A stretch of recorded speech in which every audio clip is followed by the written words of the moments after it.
people would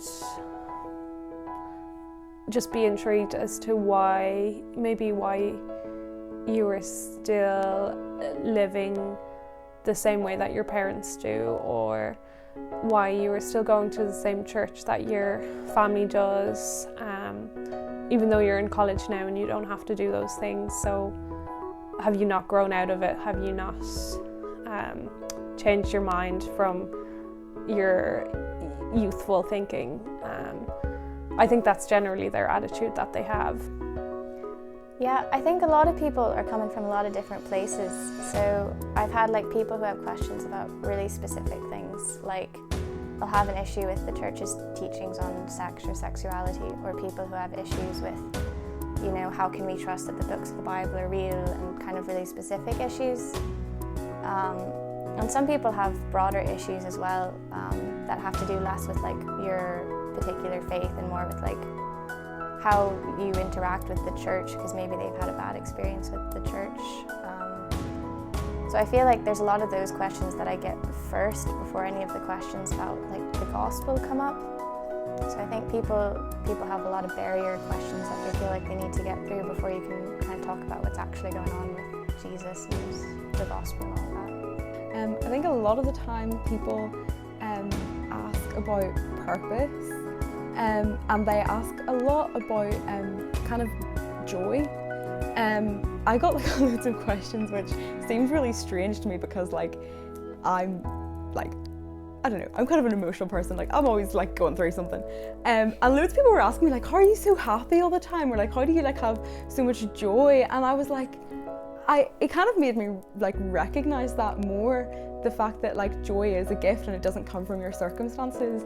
Because I had a lot of friends at the start of college and still do, and I get questions about like just those kind of base things that Jesus gives you that the world really can't, like hope and joy and purpose. And yeah, that was like a lot of the times that's what people want to know. I think a big one for me that's come up consistently is how can you be sure, or how can you have certainty that the Christian faith is the one true faith, I suppose. So that's a big one that my friends would have been struggling with, or sort of would stop them from sort of pursuing Christianity, I guess. Yeah, so that was a big one. I think maybe not as much in college, but just the older I've gotten, the more I realise the more honest you are with people, they tend to treat you the same way they treat anyone else when they realise you have faith, but then realise actually you're just a normal person like they are. And they might not necessarily be thinking this, but they're thinking, but you know, it's because you're both born into human flesh, you're both sinners, and actually you both struggle with a lot of the same things. And they might not see it that way, but it just makes it easier for you and them to get along and find that common ground of humankind. And yeah, I think they do tend to treat you a lot better when that's the case. Like most people, I think, I've had a few people like have a laugh at it, or do you know, like, because it's something that's weird or makes you different. And I've had a few people be kind of like saying to me like, well, how could you do that? Don't you know what the church does? Or haven't you heard about this? Or like, how could you not, you know, stuff like that. But I think for the majority of people, they don't really have a reaction, or like, you know, yeah, they don't really see why it would change your life that much, or maybe it's a little bit weird, but like, you know, sure, Johnny's a little bit weird over there, so, you know, it's not a big deal to most people. Well, I have been laughed at, but that's fine, that's kind of funny. But most of the time, it is genuinely like, people are so interested and people are really confused and genuinely just like really want you to tell them more.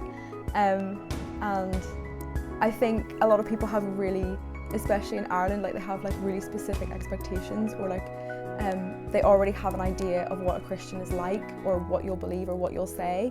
And so most of the things that you tell them about your faith are unexpected, or they kind of break some stereotype, and it's always quite fun. Well, my experience has been people are sort of open and interested in what you value and like what my faith is, I suppose. So I think that's a case for being not overly stressed out over what people are going to think of you. You know, a lot of people don't care, or you know, are sort of like, oh, that's nice, that's good for you. So yeah, people have been open. I think definitely people think you're a bit weird from time to time, like they're a bit sort of confused why you're holding your faith, or like why you're continuing to pursue it. But that can always be a good opportunity to have conversations with people.